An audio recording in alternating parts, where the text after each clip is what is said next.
Maulana Dr. Kalvesh Sadiq Sahib, Pujya Sant Shri Ramesh Bhai Ojha, Father Anil Jose, Dr. Acharya Lokesh Muniji, Shraddhe Bhagavati Saraswati, Dr. R.K. Pachuri, distinguished participants, ladies and gentlemen. At the very outset, I would like to express my deep appreciation and gratitude to Pujya Swamiji and his colleagues for inviting me to participate in this beautiful function. I would like to express my appreciation of having the privilege of receiving the volume 1 copy of this encyclopedia. I must say it is a monumental work, and Swami Chidanand Saraswati Ji and his colleagues have undertaken this monumental work and involved a large number of scholars, historians, researchers, curators from all over the world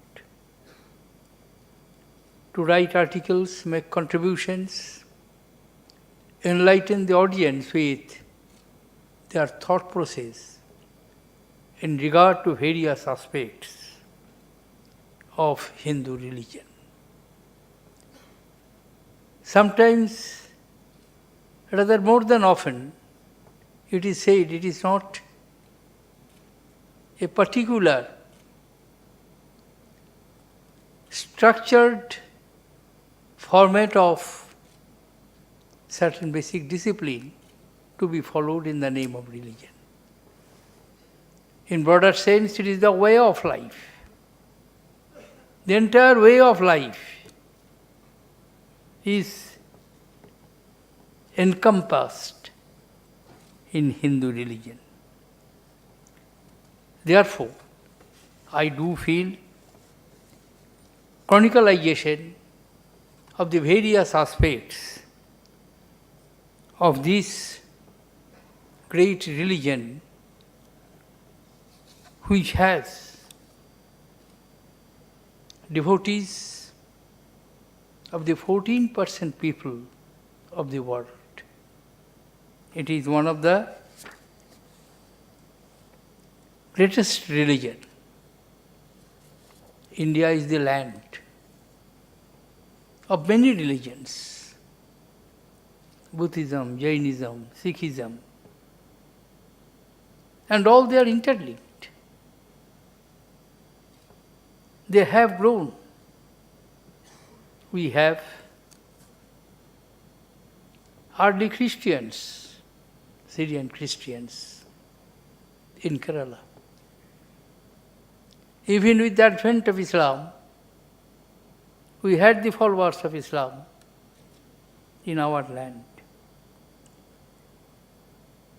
And it has been possible, which are the essence of the Indian civilization, not to reject anything, but to accept and to assimilate and make it a part of their lives.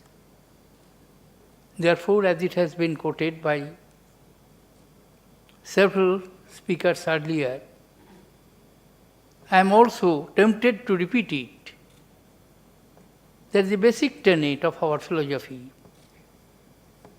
is Sarve Bhavantu Sukhina, Sarve Santu Niramaya, Sarve Bhadrani Pushyantu, Ma Kusche Dukkha Bhag Bhavet.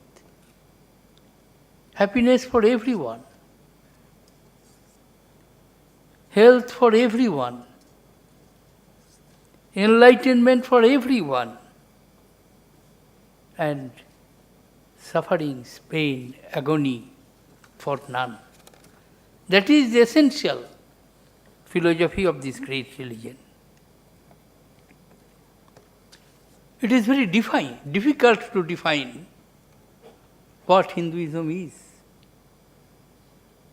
It can be easily identified by one or two practices. pursued by many religious devotees and followers. That's why when Dr. Sarvapalli Radhakrishnan, in one of his observations, observed Hinduism is just not a faith.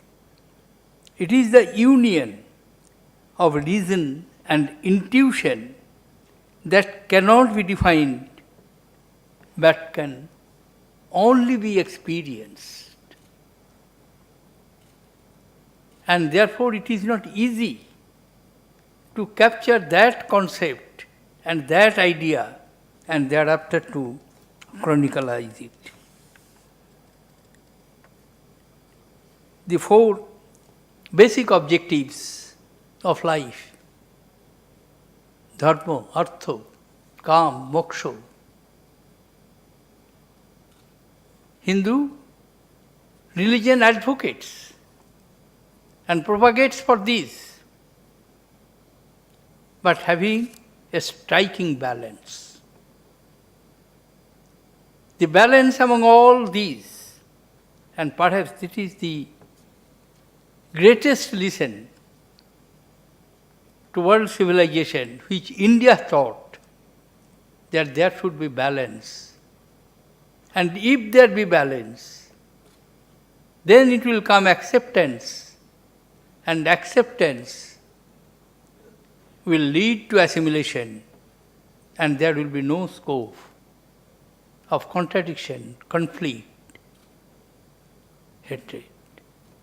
Therefore, unity in divergence is the essence of this great religion. In different phraseologies, Mahatma Gandhi tried to understand what is Hinduism. And in one of his observations, he says, I quote, "If I were asked to define the Hindu creed, I should simply say, search after truth through non-violent means. A man may not believe a God and still call himself a Hindu." Advaniji was correctly pointing out that we have not rejected Charvak. We have accepted in our system, and we have described him as a Rishi Charvak, a great wise man. Hinduism is the religion of truth. Hinduism is a relentless pursuit after truth. Truth is God. Denial of God we have known. Denial of truth we have not known. Unquote. Therefore, the relentless search of truth is in Hinduism. I am afraid I have taken a little more time than I expected to speak, because in the presence of so many great religious teachers of not only Hinduism, but also of different religions, and whose presence and message of unity, clearly convey the true characteristics of Hinduism. I would like to conclude only by saying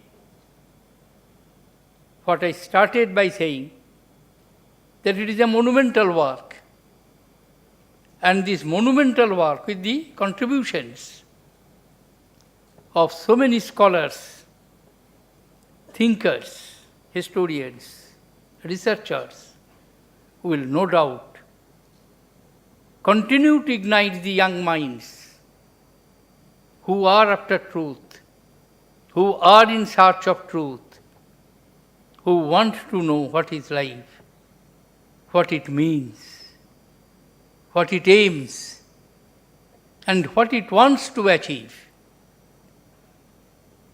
Swamiji, you have helped this inquisitive mind to find answer from this great 11 volumes. Thank you. Thank you, ladies and gentlemen. Jai Hind.